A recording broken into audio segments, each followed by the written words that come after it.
gostaríamos hoje da oportunidade de acompanhar os trabalhos relacionados ao painel Desafios na Legislação dos Direitos Humanos e Fundamentais, que já estão na mesa. A professora Débora Diniz, a professora Jean Beltrão, o professor Eugênio Bachete e o juiz federal Roger Raul Nilson. Professora Débora, houve uma investigação. Então, começaram os trabalhos.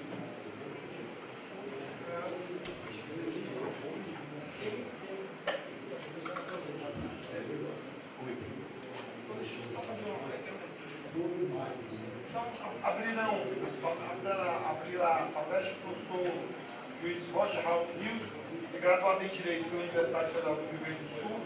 mestre e doutor em Direito pela UFRG, Universidade Federal do Rio Grande do Sul, juiz federal, conselheiro internacional, Council of Human Rights Policy, professor de mestrado do Estrito Senso, Direitos Humanos, e na graduação do Centro Universitário Líder dos Reis. Tem experiência na área de Direito, com ênfase em Direito Público, atuando principalmente nos direitos humanos, direitos fundamentais, direitos de antidiscriminação, direitos sexuais e direito à saúde. Sou papel.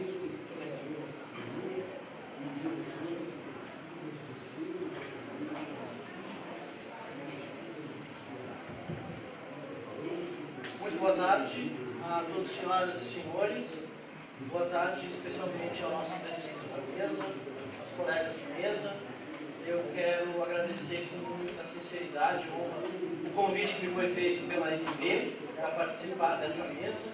que muito me estimula e muito me honra. Eu vou iniciar os trabalhos, a gente já foi apresentado,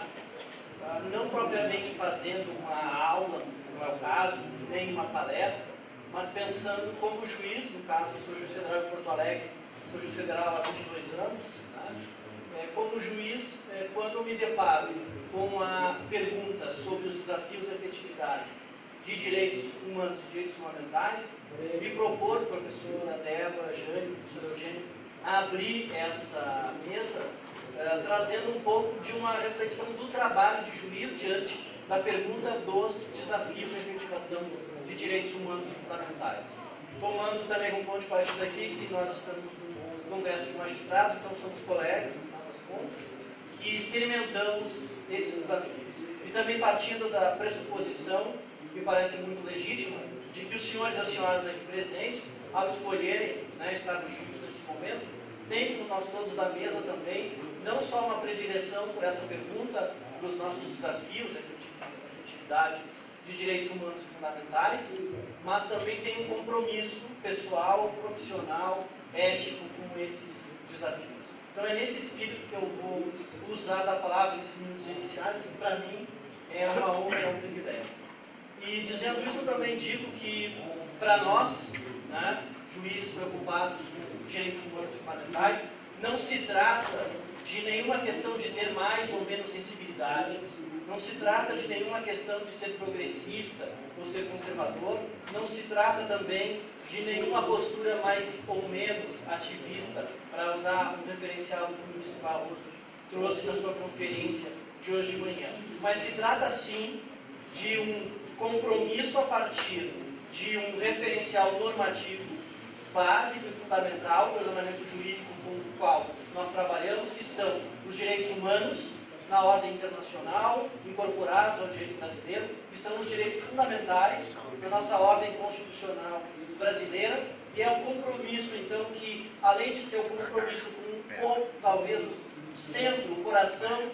do sistema normativo vigente com o que nós trabalhamos, que são os direitos humanos e direitos fundamentais, também um conteúdo ético de como, no final das contas, nós devemos nos posicionar aplicando o direito nos casos concretos que nos são trazidos. Então, com essa consciência bem clara de que não se trata, quando nós nos deparamos com direitos humanos e fundamentais,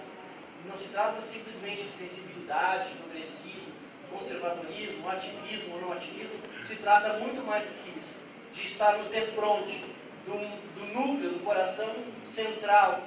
do sistema jurídico, tanto internacional como nacional, que eu vou pensar alguns desafios aqui para até servir como introdução para a fala dos meus colegas, especialmente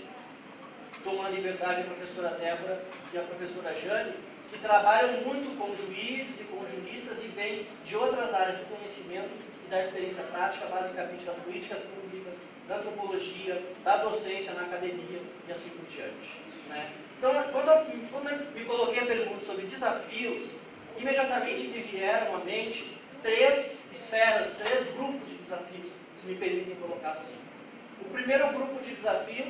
eu vou chamar de desafios macro-políticos, macro-institucionais, né? O segundo grupo, eu vou chamar de desafios institucionais, propriamente judiciários. E aqui eu vou tomar ênfase no judiciário, até pelo fato de nós sermos, basicamente todos aqui, ou quase todos, magistrados e estarmos num congresso de magistrados. E o terceiro grupo de desafios que eu vou enumerar, eu vou chamar de desafios pessoais, no sentido de que nós, como indivíduos, enfrentamos quando trabalhamos com direitos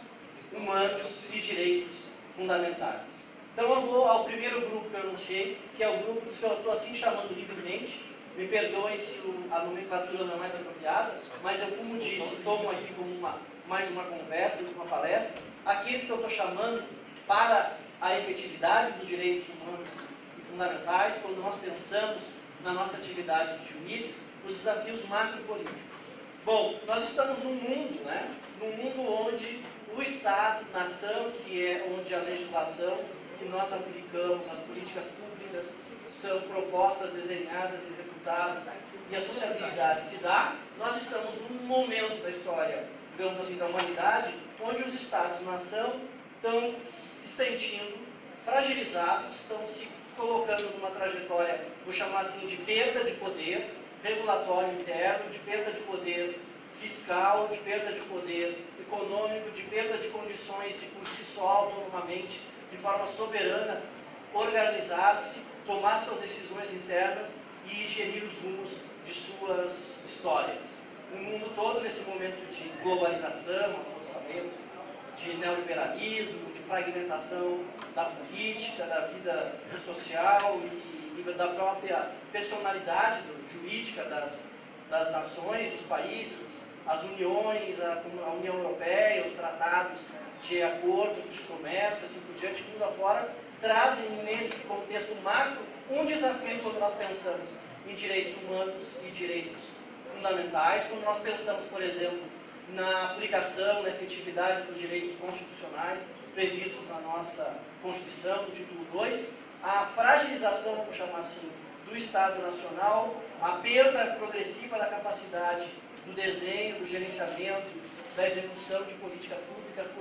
pelo Estado Nacional. Por vários fatores, é sem dúvida um grande desafio que nós enfrentamos nesse momento. Ao lado disso, e totalmente inerente a esse processo, a esse primeiro desafio, que eu estou chamando de macro, né, surge a chamada lex mercatória, né, onde os agentes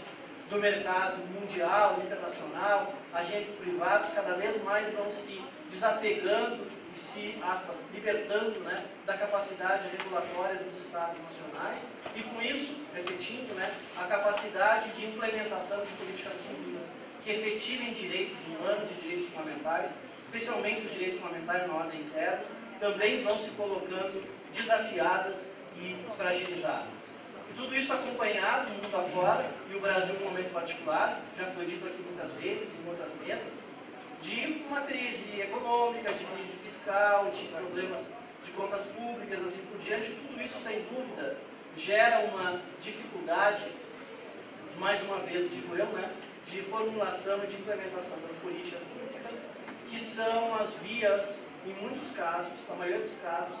de efetividade de direitos fundamentais. Isso se reflete também no nível legislativo, no nível das reformas constitucionais, seja pela supressão ou flexibilização de direitos fundamentais ou de normas que especificam, que detalham esses direitos fundamentais. Bom, isso assim de um primeiro grupo de desafios que me permite colocar de uma forma muito ampla, muito genérica, e anunciar alguns deles, tomando a leitura de historiadores, de sociólogos, de cientistas políticos que elaboram esses temas entre nós. Aqui foi só mais um inventário livre de alguns pontos que eu me permiti colocar conjuntamente nesse primeiro grupo de desafios, chamados desafios macro. Agora, mais propriamente, aqueles que nos dizem respeito mais diretamente. Aqueles dois grupos que eu chamei assim, o primeiro grupo de desafios institucionais, propriamente judiciários, e um segundo grupo de desafios que eu vou chamar assim, pessoais, que nós, como juízes, como magistrados de diversas competências, diversas unidades da federação, diversos ramos do Poder Judiciário, enfrentamos e experimentamos. Eu vou começar não pelos desafios institucionais judiciários, mas eu vou começar pelos desafios mais individuais, mais pessoais, que nós possamos estar enfrentando nesse momento, quando nos deparamos com o desafio de efetivar direitos humanos fundamentais. Eu diria assim, se me permitem falar de um modo mais fácil, digamos assim, não fácil, mas mais livre, mais solto, que o primeiro desafio é perceber, manter, sustentar, aumentar e não deixar se perder o espírito público e compromisso ético entre nós, juízes, entre aqueles que auxiliam os juízes e aqueles que serão os futuros juízes, um espírito público, um compromisso ético com o valor, não só moral, mas político, cidadão, da efetividade desses direitos humanos e fundamentais. Cada vez mais nós vemos, né, o ingresso, sem querer fazer um elogio, um louvor dos mais antigos em relação aos mais velhos, aos mais novos, perdão, mas nós vemos o ingresso de pessoas na magistratura não tanto motivadas por esse espírito público, por esse compromisso ético com direitos humanos e fundamentais e com o ordenamento jurídico democrático em geral, mas sim com meras opções burocráticas de carreiras para ter uma profissão com uma certa estabilidade, com um certo padrão remuneratório e com um certo prestígio, um certo reconhecimento social. Uma proliferação de uma espécie de mentalidade, aspas, concurseira, a gente também vê se colocando mais e mais na magistratura. E aqueles que, como eu, também têm a experiência de além de serem juízes, serem professores nas universidades, especialmente nos cursos de graduação, devem sentir também, digamos assim, a deterioração progressiva, não sei se eu vou ser muito pessimista, das percepções dos compromissos políticos, éticos e cidadãos das pessoas que têm ingressado, muitas, não todas, evidentemente, nas faculdades de Direito e naqueles que participam dos concursos públicos para a magistratura, inclusive. A gente sabe que nós temos um grande desafio cultural, inclusive, no Brasil, na nossa história, que diz respeito a uma mentalidade não democrática, patrimonialista, diz respeito àquilo que, por exemplo, o Sérgio Buarque de Holanda, nas leis do Brasil, chamaria da cordialidade, ou seja, aquele espírito dos compadrio, das amizades ou das inimizades, e não da coerência e do compromisso público com o respeito aos direitos, a afirmação dos direitos. Tudo isso vem de longe, o patrimonialismo, essa ideia da cordialidade, né? Vem de longe a nossa cultura, mas eu percebo como indivíduo que mais e mais é difícil engajar juízes, sejam eles em que momento da carreira estiverem, mas especialmente muitos juízes novos, quando vêm impregnados dessa mentalidade concurseira, né? Dessa mentalidade simplesmente de conseguir uma profissão que lhe dê uma certa estabilidade financeira e um certo prestígio, não radicados nesse compromisso, nesse espírito público. Me parece que manter, num momento como esse compromisso, esse espírito público é algo muito importante. E é um desafio nosso. E é um desafio nosso que se conecta a outro, que eu diria que é de manter um sentimento de indignação com a injustiça que continua a caracterizar, tanto do ponto de vista social, quanto do ponto de vista econômico, quanto do ponto de vista do reconhecimento de minorias e assim por diante, a nossa vida em sociedade. Infelizmente, a gente vê um recrudescimento de posições cada vez mais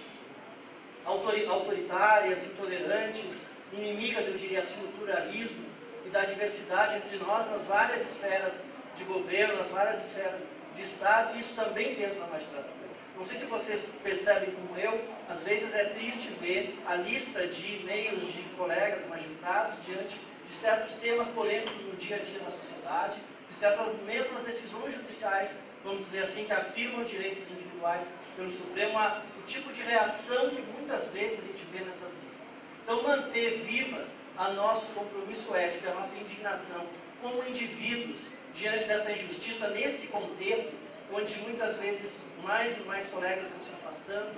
desse espírito, desse compromisso, é um desafio individual, me parece, pessoal, que cada um de nós, como juízes, experimenta para a efetividade dos direitos humanos e dos direitos fundamentais. Um outro dado, quando eu penso em direitos humanos e direitos fundamentais, que me ocorre, pensando em desafios individuais, é um déficit de formação sistemática, que talvez não seja a regra dos que estão nessa sala aqui, mas em geral é a regra dos magistrados todos, eu falo isso, eu falo com humildade, porque também sou magistrado, no mínimo, porque em geral nossas gerações que estão aqui, são gerações que não estudaram, sequer do ponto de vista técnico, dogmático, as categorias sobre direitos humanos na ordem jurídica internacional, sobre direitos fundamentais na ordem constitucional interna. E certamente esse déficit de formação, que eu diria teórica mesmo, que nos desafia, ele é uma barreira que nós temos que, como indivíduos, superar, buscando muitas vezes, seja no autodidatismo, seja em conjunção com outros colegas que sentem essa mesma necessidade, superarmos esses déficits que eu digo que nós até carregamos como indivíduos, muitas vezes. Outro ponto que eu acho que é um desafio a nós, como magistrados, como indivíduos, agora eu digo, nessa missão, nesse compromisso de efetividade dos direitos humanos e fundamentais, se trata de uma cultura que nos foi transmitida, um êxito profissional onde muitas vezes nós somos inseridos, no qual o diálogo, a interlocução com a sociedade, as suas diversas vozes, segmentos, grupos, não é estimulado e não é aprendido e não é treinado e não é, muitas vezes, sequer valorizado como algo importante e digno de empenho pessoal. Criar, então, não só esse hábito, mas esse aprendizado de diálogo constante, permanente ao longo de nossas carreiras, com a sociedade civil, e aqui eu falo de um modo muito amplo, associações, ONGs, grupos formais, informais, o ambiente acadêmico, especialmente, né, para aqueles que não têm também essa inserção acadêmica, que como profissão acadêmica não é obrigação de nenhum magistrado em si ter, não vejo uma obrigação, por mais que para alguns magistrados possa ser algo que acrescenta e possibilita um exercício da jurisdição mais qualificado, não é para todos. Então até aqui na mesa está presente ao lado de professores, pessoas que vêm da academia, é algo muito importante. Então manter esse diálogo, construir esse diálogo de uma forma efetiva, constante, qualificada, acho que é um dos desafios, porque sem esses aportes, daquilo que vem das ciências humanas em geral, das ciências sociais em particular, a efetividade de direitos humanos e fundamentais fica, no mínimo, dificultada pela nossa dificuldade de perceber o conflito social que está debaixo ali da relação social juridicizada que nós vamos ter que enfrentar num certo processo. E, por fim, um desafio pessoal, que já se conecta com o institucional, né, que eu gostaria de elencar nesse segundo grupo de desafios, se trata de um certo, eu vou chamar assim livremente, esgotamento, pelo menos parece para a sociedade em geral e para grandes setores dela, esgotamento do projeto de redemocratização que começou lá no final da última ditadura militar, teve a Constituição de 88 e continuou por vários anos, inclusive com a concretização de algumas esferas de participação social previstas na Constituição de 88. Num certo sentido, nós experimentamos hoje o esgotamento desse projeto e a ausência de outros projetos, onde nós, como cidadãos, como indivíduos, vamos nos inserir, vamos nos nutrir, vamos nos alimentar e vamos participar. Isso é um desafio, me parece, para a efetividade dos direitos humanos e fundamentais, quando nós, como indivíduos que ocupam essa função da magistratura, se deparam. Mas ao lado desses macro desafios que eu chamei, desses desafios individuais, eu também gostaria de salientar o último grupo de desafios, e por isso eu vou também caminhando para o encerramento dessa minha provocação, que é dos que eu assim nominei desafios institucionais propriamente judiciários. Nós sabemos, e foi dito aqui em algumas mesas anteriores, que alguns progressos significativos houve, sem dúvida, de 1988 para cá, quando nós pensamos na organização da justiça, nos tribunais e assim por diante. Isso não nos cega para o fato de que há muito o que fazer, e de que há muitos ainda obstáculos a serem vencidos e que, como instituições, os diversos ramos do Poder Judiciário e as diversas justiças especializadas ou comuns dos Estados Federados ou da União têm que ainda superar e têm que ainda avançar. Então, desse ponto de vista, agora procurando os desafios, eu também me apercebo inicialmente de um deles que tem relação com esse último que eu falei.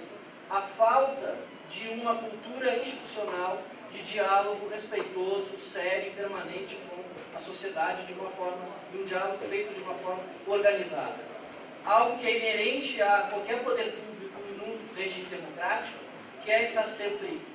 presente diante da sociedade, não só de forma transparente, prestando contas, mas também recebendo os aportes, ouvindo, dialogando. Essa cultura institucional, muitas vezes, está distante de ser concretizada pelas nossas instituições judiciárias. E quando eu falo pelas nossas instituições judiciárias, nós podemos pensar em todos os níveis. A gente pode pensar pelas presidências dos tribunais, pelas corregedorias, pelas escolas institucionais da magistratura, pelas comissões de concurso, seja concurso para magistrados, seja concurso para servidores, e assim por diante, pela forma como nossas instituições se relacionam ou não se relacionam com outros órgãos do Estado e deles abrem espaço, por exemplo, poderia ser para medidas socioeducativas de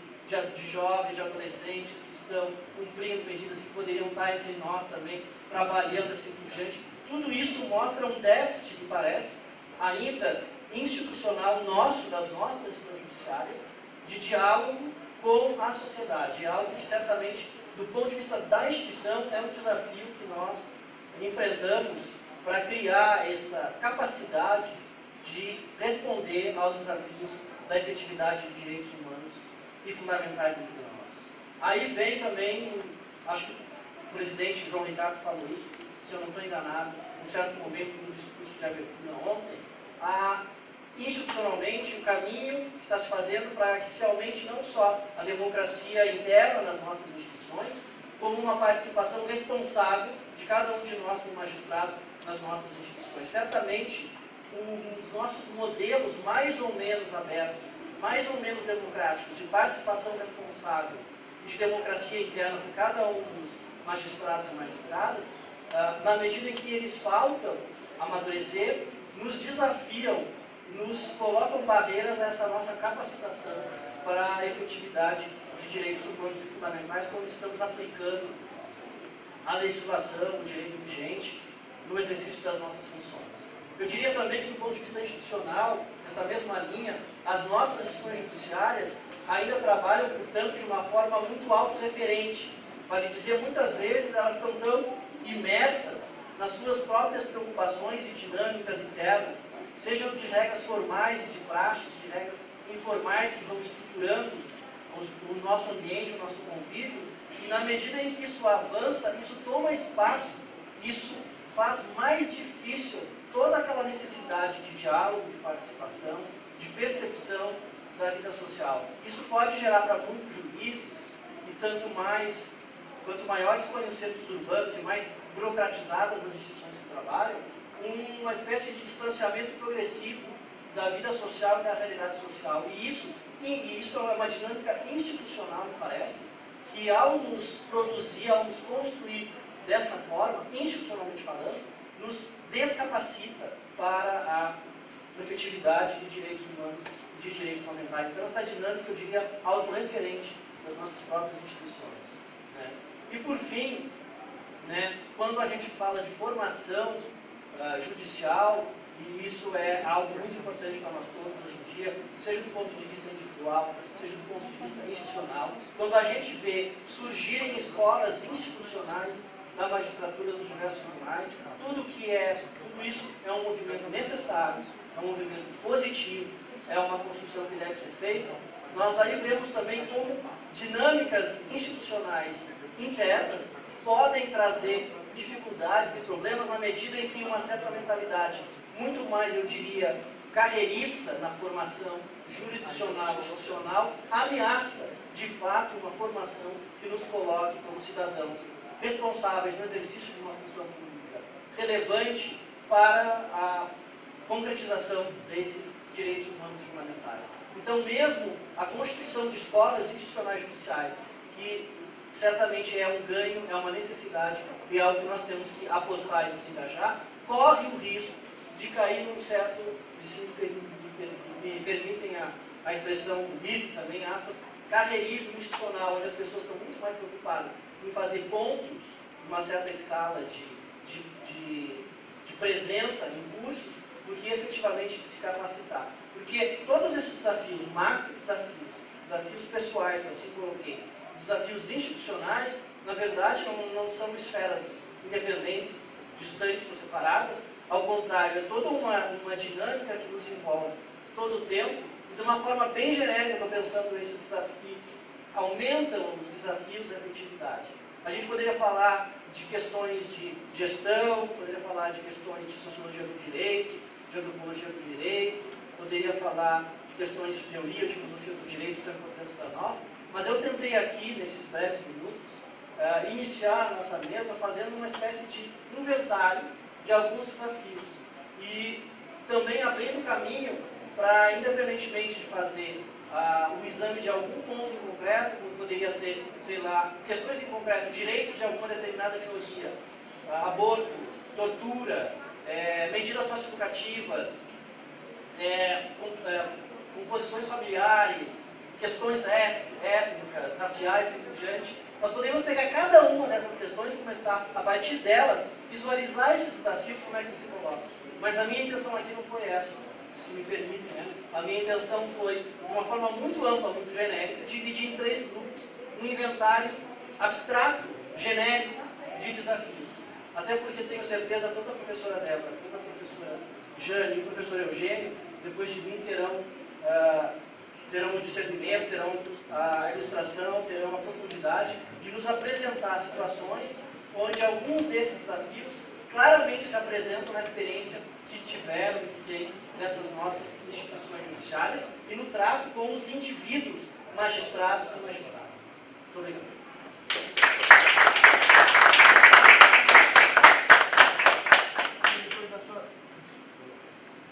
Depois dessa fala sincera do Dr. Roger Halp, que na condição de magistrado tem condição de se ver e ver aos outros que estão ali, que formam essa nossa categoria de uma forma bem tranquila, conforme ele escreveu aqui. Eu abro aqui a palavra à professora Débora Diniz, que terá 30 minutos para se manifestar. Só lembrando que ao final das falas, nós teremos 20 minutos para que sejam dirigidas perguntas, questionamentos, dúvidas, está certo? Ao final. Eu acho que eu vou ficar em pé. O meu tamanho é muito miúdo, para eu ficar sentada eu não consigo ver as pessoas. Então, eu queria agradecer o convite, foi de uma generosidade muito grande, em especial a MB, mas o meu colega de mesa, professor Roger Rios, dos quais nos últimos anos temos uma série de diálogos e parcerias.